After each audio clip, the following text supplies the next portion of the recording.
permítame deleitarlo. Ojalá que no haya errores de lectura. Ya ve que pasa. Pero permítame deleitarlo con lo que yo me deleité cuando leí la columna de la querida Beatriz Aldaco, Suave Matria en Regeneración MX. Y la voy a leer antes de saludarla porque hay mucho en este momento histórico que hablar, dialogar sobre periodismo. El Güero Palma ha sido reingresado a un penal de máxima seguridad, cuando hace unas semanas Riva Palacio decía que el gobierno del presidente Andrés Manuel López Obrador lo había absuelto. En momentos en que Loret de Mola se dice víctima del autoritario López Obrador, quien a través de Aristegui, Astillero, los youtuberos, La Octava, lo están atacando por exhibirlo.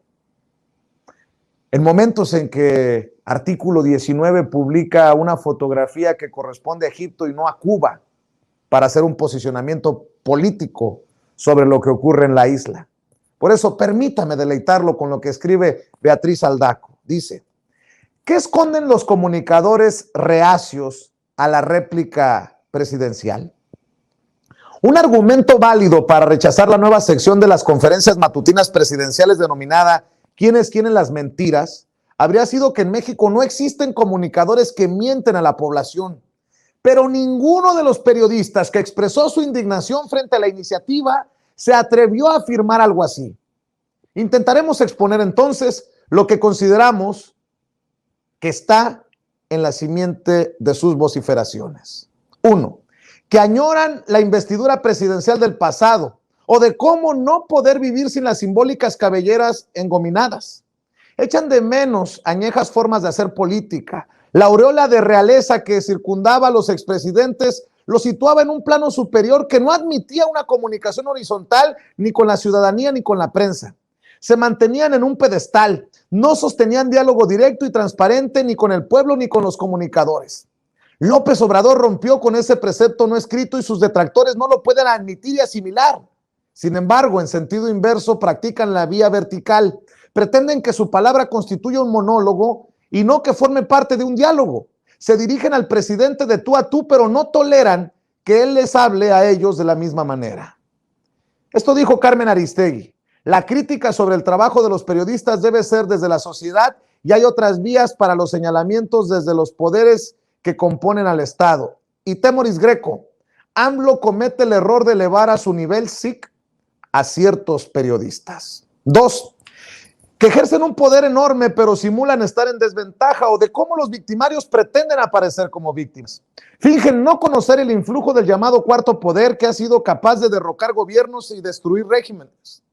Hablan de la relación desigual como si desconocieran la magnitud de su ascendencia en la sociedad. Desde sus poderosas y penetrantes plataformas, Javier Solórzano expresó que la relación entre medios de comunicación, redes y el presidente es desigual, mientras que Ricardo Rafael dijo que se trataba de un evento esencialmente desigual. ¿Desconocerán el poder que tienen los medios que les pagan? ¿Ignorarán realmente la penetración de sus palabras? 3. Que sus refutaciones están dirigidas a sus propios supuestos, no a la información brindada, o de cómo entrar en diálogo consigo mismos y no con las declaraciones reales.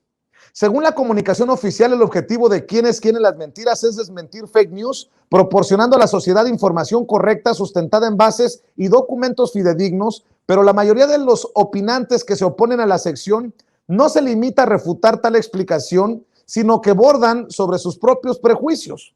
Raimundo Riva Palacio escribió que el presidente intenta llevar a cabo la previa censura prohibida por la Constitución de la Ciudad de México e intentar mediante los juicios sumarios mañaneros la intimidación.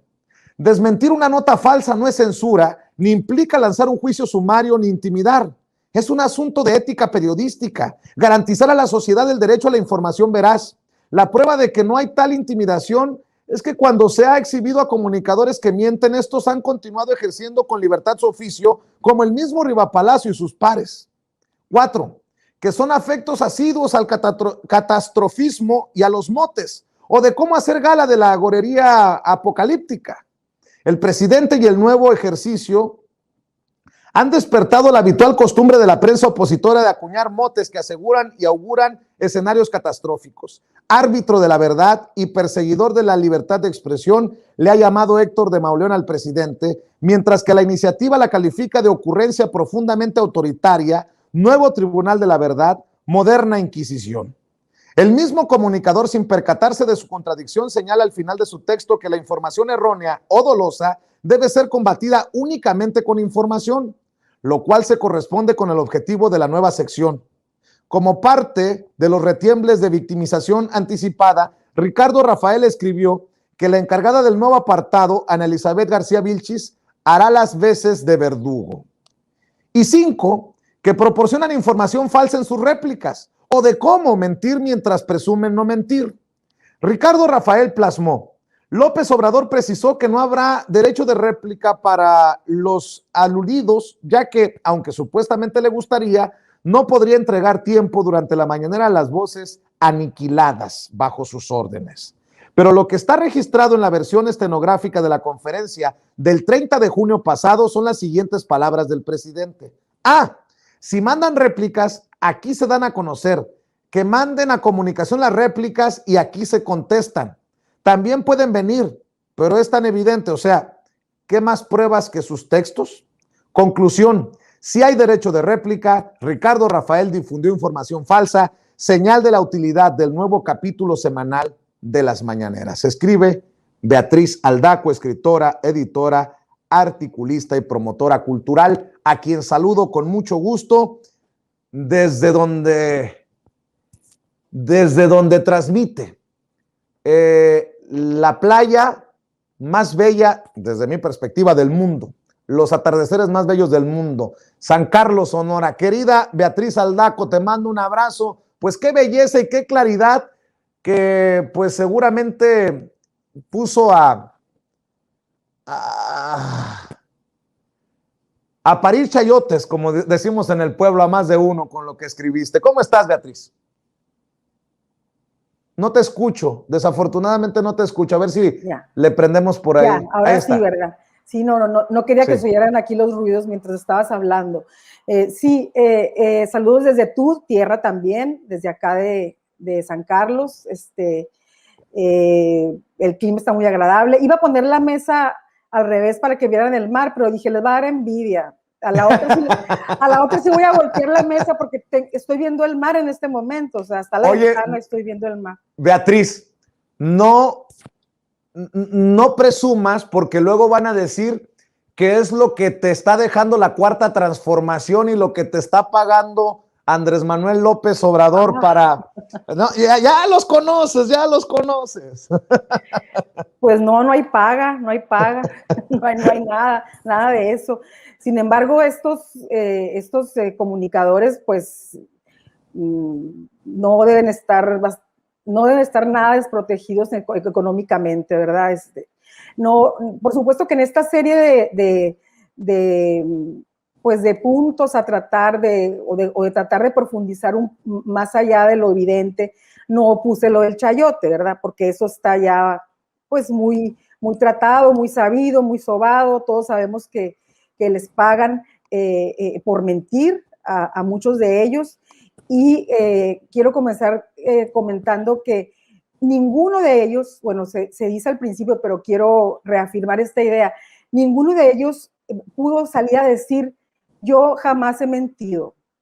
A mí esta sección me parece imprudente, me parece innecesaria, porque algunos compañeros, incluida yo o incluido yo, nunca he mentido. Todos estos comunicadores que están citados en el texto han mentido, han compartido fake news. Entonces, ojalá hubiéramos tenido un bloque de periodistas que con toda la convicción, la ética, el convencimiento y la indignación real por este ejercicio de la mañanera, hubieran salido a decir: ¿cómo es posible que estén pensando que nosotros mentimos? Ninguno lo pudo decir. Y creo que eso es lo más brutal de lo que escribes. Sí. Oye, si el presidente dice que hay mentiras, él miente o exagera o tergiversa, porque no hay mentiras, nosotros no mentimos.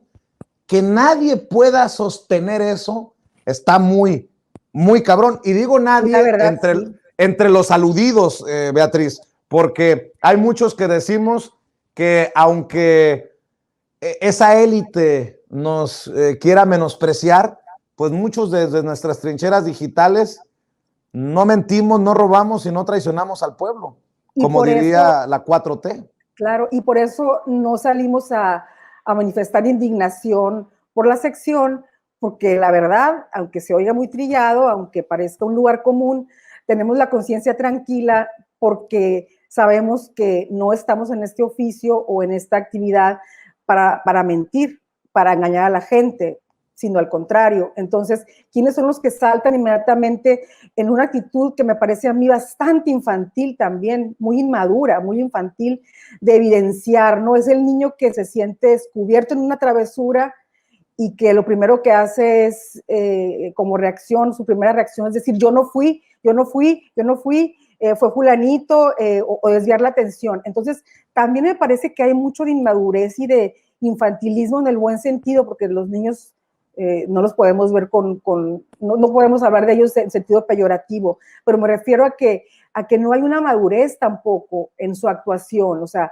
tienen también ciertos problemas de madurez psicológica y emocional estos personajes, porque ni siquiera despistan. Salir tan rápido a decir que esto no debe ser, y toda la serie de situaciones en las que, con base en las cuales bordan todo su reclamo, pues indica que no han pasado de cierta madurez emocional, ¿no te parece a ti? Oye, sí, claro. Oye, Beatriz, de hecho, yo voy a decir algo y es la primera vez que lo digo.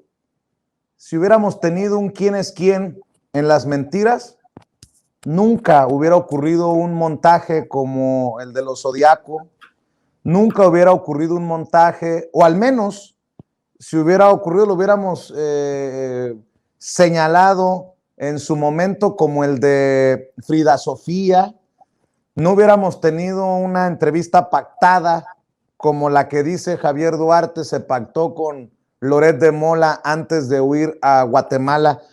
Le preguntaba yo a Alejandro Puerto, nuestro invitado anterior, cómo veía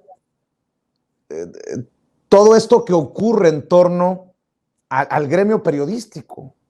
Yo lo tomo personal porque yo vivo de comunicar y obviamente me dolería que la gente piense que todos somos del mismo costal. ¿Tú cómo entiendes este momento, pues, histórico con un Raimundo Rivapalacio exhibido por mentiroso y no por el quién es quién, sino porque queda exhibido hoy con el reingreso del Güero Palma a un penal de máxima seguridad, con un Carlos Loret de Mola que después del montaje sigue mintiendo? Y bueno, todo esto, ¿cómo ves la crisis de un sector del periodismo en nuestro país sobre todo? Yo creo que es un momento histórico como es la cuarta transformación, como han ocurrido acontecimientos relevantes de esos casi 3 años. Es un momento de deslinde ético. O sea, la transformación es en el plano, lo sabemos, económico, de salud, de las comunicaciones, de la política, pero en lo que está pendiente y va a quedar pendiente de ir nutriendo, enriqueciendo, es la idea de cómo se trata de un cambio ético, es un deslinde. O sea, no es que estemos polarizados, sino que las personas, los ciudadanos, nos estamos deslindando de una forma no solo de hacer política, sino de una forma de ser. Por ejemplo, yo decía ahora en un post que se exhibe una doble moral tremenda, una falta de ética tremenda cuando se muestran algunas personas indignadas por supuestas o reales injusticias en otros países, pero no voltean a ver al suyo, porque en el suyo de alguna manera están inmiscuidos o están a favor de un grupo o de una élite o de una oligarquía o de un grupo poderoso con el cual no quieren confrontarse. Entonces, ¿cómo lo veo? Como un deslinde ético histórico entre los ciudadanos mexicanos, y eso no se había dado nunca, y solamente ha sido posible gracias al cambio de régimen que estamos viviendo. Todavía no podemos sopesar las bondades de este cambio de mentalidad, de esta transformación de las conciencias de que se habla, pero creo que habrá que, ¿por qué? Porque no es algo que se pueda contabilizar como la economía, tan fácilmente pues como la economía, como la salud, como la política, como la ciencia, etcétera. Pero es un cambio de paradigma también en México, lo que está ocurriendo. Todo Claro. esto es producto de un cambio de paradigma y lo estamos viviendo, es difícil asimilarlo todavía porque día a día nos enfrentamos con elementos nuevos de este cambio de paradigma. Está lo de Cuba, la reacción de Cuba, de artículo 19, o sea, es una crisis ética del periodismo mexicano muy, muy severa y muy impactante. Y muy peligrosa también, o sea, peligrosa en cuanto en qué manos estábamos antes de que surgiera este nuevo grupo de comunicadores por las redes sociales, o sea, en manos de quienes estuvimos décadas. Fíjate que en la primera edición de Sin Censura, Beatriz, aplaudía, me emocionaba el cartón de Helio Flores, en donde aparece Loret afuera de la prisión y se alcanza a ver a Israel Vallarta tras las rejas y Loret diciendo, desde hace 16 años he sido víctima de una mentira. ¿Y el que está dentro qué?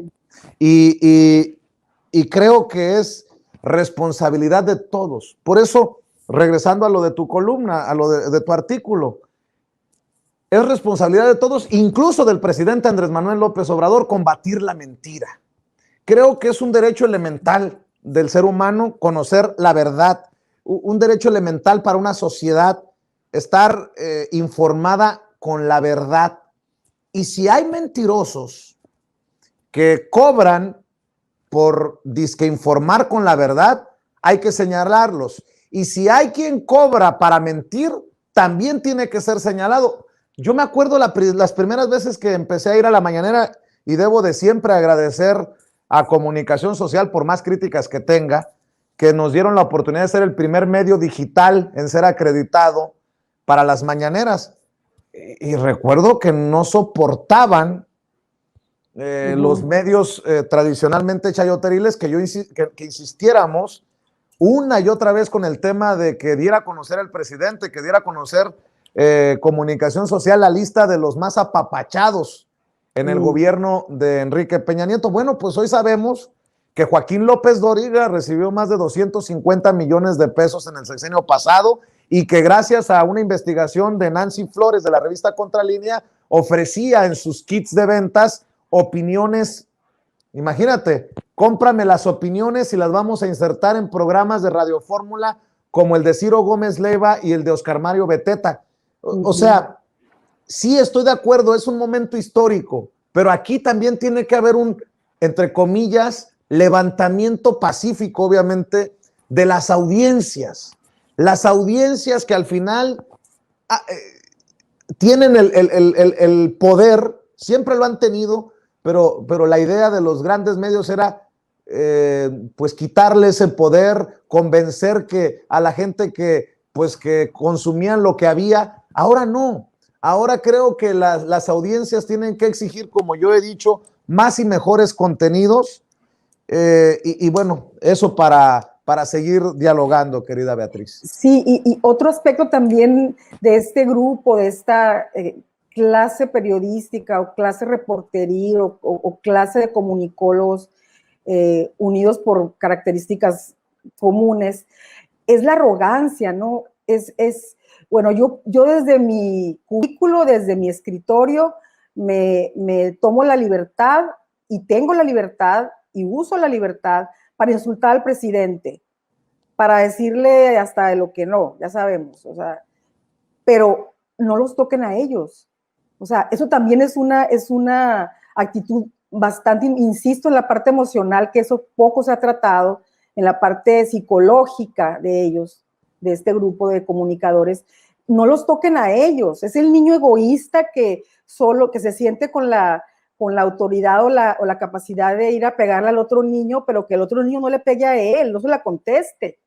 Entonces, nos están dando más elementos. Ahora, no van a la mañanera, se atreven a mentir de que no hay derecho de réplica cuando se ha dicho públicamente que sí lo hay, pero sienten que se rebajan si van a la mañanera. Entonces, por un lado está esa arrogancia de no permitir el diálogo, de no permitir la réplica del presidente, de no permitir la réplica de otros comunicadores como nosotros, que los cuestionamos.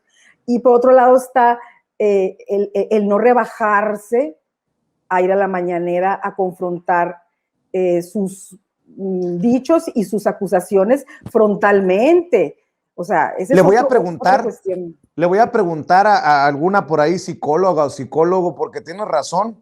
Esa soberbia que seguramente se desarrolló, se convirtió en algo más profundo, porque eran los que desayunaban, comían, cenaban con los gobernantes, con los que ostentaban el poder.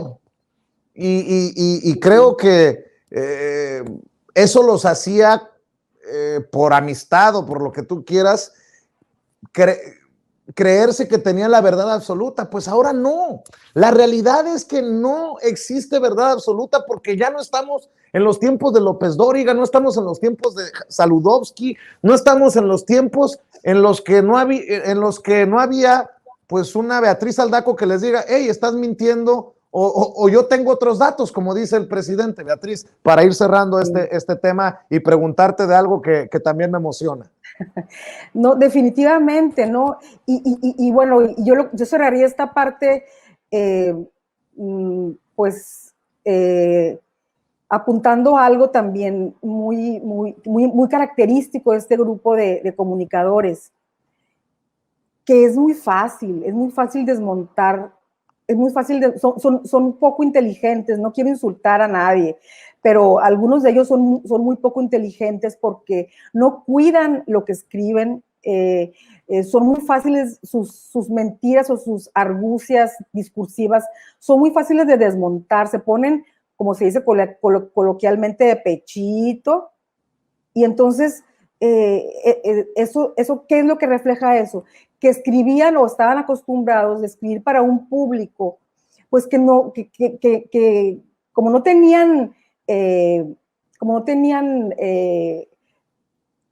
a su lado otro grupo, como me incluyo, como nosotros, a quienes nos pueden seguir de otra manera, persiguiendo otro tipo de información, pues entonces ellos se sentían los dueños y señores de la palabra y no pueden asimilar ni aceptar que ya no son, como bien dices tú, los dueños y señores de la palabra, y no estaban preparados para esta frustración tan grande de ya no ser los dueños y señores de la palabra. Beatriz Aldaco, eres, además de escritora, promotora cultural, y quiero decirle a la gente que estoy muy emocionado como sonorense y también como conductor de estos espacios de los que has decidido orgullosamente formar parte, ser miembro de esta familia sin censura, porque me he enterado que te ha invitado Alfonso Durazo, con quien tengo mis diferencias, porque el muy cabrito del gobernador electo de Sonora me sigue haciendo esperar y sigue sin concederme esa entrevista que vengo buscando desde noviembre, pero estoy muy contento, muy orgulloso que te ha invitado a formar parte de su equipo de transición, junto con Erubiel Durazo, alguien a quien también estimo de mis tiempos en Phoenix, Arizona, él como jugador de béisbol profesional en los Diamondbacks de Arizona, como estrella del béisbol de Grandes Ligas, él como promotor deportivo, tú como promotora cultural. Cuéntame de este encargo, de qué se trata, y pues digo, qué emocionante. Sí, yo le agradezco mucho al gobernador electo, Alfonso Durazo, porque desde que entró, desde que se decidió que él iba a ser el candidato por Morena y la coalición, él se preocupó mucho por acercarse a los académicos, a los especialistas, de todas las áreas de la sociedad en general, del gobierno, pero de la sociedad en general. Y se publicaron unos libros muy interesantes, 3 tomos, con colaboraciones de académicos e investigadores, escritores y filósofos incluso de Sonora, compañeros de la Universidad de Sonora y otras instituciones. Y a mí me tocó participar con el capítulo de cultura, cómo veía yo la cultura en Sonora en la Cuarta Transformación. Y ese fue el primer acercamiento, estuvieron muy bien editados, están muy bien editados los libros, es un material muy importante porque volvemos a lo mismo, no es material periodístico que se pide a modo, que se pidió a modo, no, se le pidió a académicos 4T o no 4T que hicieran un diagnóstico y dieran una visión de lo que acontecía acontecía en ese momento y lo que se proponía para el futuro en el área en cuestión. En el caso mío, como te digo, fue cultura, pero hubo salud, infraestructura urbana, economía, agricultura, ganadería, pesca, todos los temas, seguridad pública.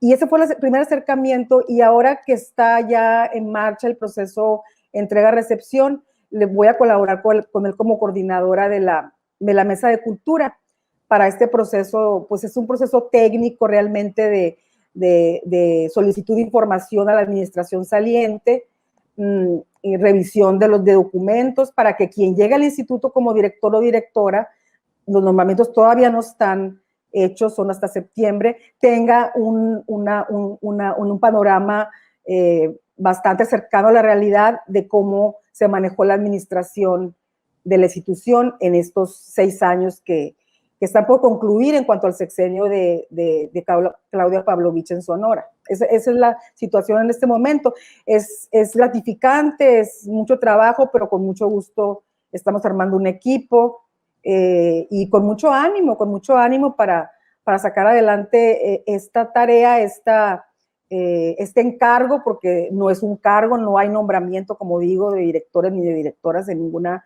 institución, pero va a ser una experiencia, está siendo ya una experiencia muy gratificante y estoy muy contenta por eso. Claro que debe de ser. Me imagino que tampoco se recibe una millonada, ¿no? No, es honorario.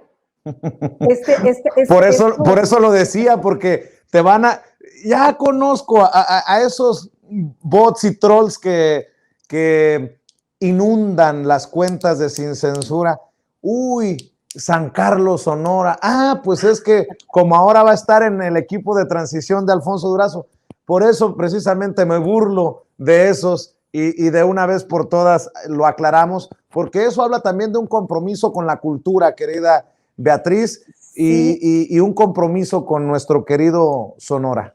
Son encargos completamente honorarios, no hay, lo puedo decir abiertamente porque es público, no hay ningún tipo de paga en absoluto, es una actividad a la que uno la invitan o lo invitan y uno decide si acepta o no acepta. Para mí fue una gran distinción del gobernador electo que me eligiera a mí. Yo dije que sí, es honorario, es mucho trabajo y es mucho compromiso, pero uno lo hace, bueno, yo en mi caso estoy comprometida con la Cuarta Transformación, sé que Alfonso Durazo lo está haciendo muy bien desde el principio. Yo no tengo nada que ocultar, aquí está mi departamentito en San Carlos, esta es mi cocina, tengo una recámara, o sea, cuando no tienes nada que ocultar, no te preocupas por lo que puedan decir, por lo que puedan imaginar, por lo que puedan especular, porque uno se siente tranquilo, ¿no? Pues con esa tranquilidad que te caracteriza y con esa entereza que te caracteriza, Beatriz Aldaco, te deseo lo mejor en ese equipo de transición, en lo que van a hacer, y que se le siga apostando a la cultura, que también nos tiene que sacar adelante en esta transformación de México, de la mano precisamente de la cultura, y ojalá que a pesar de todas tus ocupaciones, a pesar de la agenda llena, pues nos sigas acompañando en Sin Censura para No, para dialogar. para mí es un honor, de veras, estoy muy contenta de estar con ustedes, ya me puse de acuerdo con tu equipo de producción, dijimos que por lo pronto sería los martes y que vamos a retomar lo que se escriba, porque a veces pues es limitante que se quede en una sola plataforma un texto, ¿no? Qué bueno que podamos traerlo a YouTube, a tu programa y se discuta y se amplíe más el impacto que pueda tener o el interés que pueda tener el texto en la sociedad, en la gente que te sigue, que son muchísimos, y yo estoy muy agradecida y muy orgullosa de participar en la familia sin censura, como bien le dicen. Gracias. Y nada más para cerrar, Beatriz, ¿en dónde te siguen? ¿En dónde te encuentran? ¿En redes? ¿Ya te activaste más en redes? No, fíjate que soy anti-Twitter, me cae mal a mí esa red, no he podido compaginar con ella porque se me hace No una te culpo, selva, no una te culpo, selva. no te culpo. En cambio, yo tengo mi Facebook, es Beatriz Aldaco, sí me pueden encontrar, mi muro es público, ahí pueden encontrarme. Siento que hay más posibilidad de manejar las situaciones de mejor manera en Facebook que en Twitter. Creo que ese límite de caracteres hace decir a veces cosas que no deberían decirse y siento que en Facebook se cuida un poco más, también tiene sus cosas. Pero solo tengo ahorita Facebook. A lo mejor más adelante me animo y entro a Twitter, pero por lo pronto no, estoy como Beatriz Aldaco, así me encuentran y no tienen ni siquiera que pedirme solicitud de amistad porque si no quieren, no, claro, si quieren, encantada, pero el muro está en público, Muy todos bien. mis posts son en público. Y en Regeneración MX, ya lo sabe, la columna de Sí. Beatriz se llama Suave Matria. Y Querida, todos los lunes, perdón que interrumpa, todos los lunes sale esa columna que leímos es de ayer, o sea, fresquecita después de que sale en Regeneración, la podemos retomar el martes en Sin Censura. así lo vamos a hacer. Pues échale muchas ganas, Beatriz, estamos al pendiente y te mando un abrazote. Okay. Abrazo, muchas gracias. Cuídate, Beatriz Todos, hasta Aldaco, luego. Gracias. escritora, promotora cultural, hablando con nosotros sin censura. Ya llegó.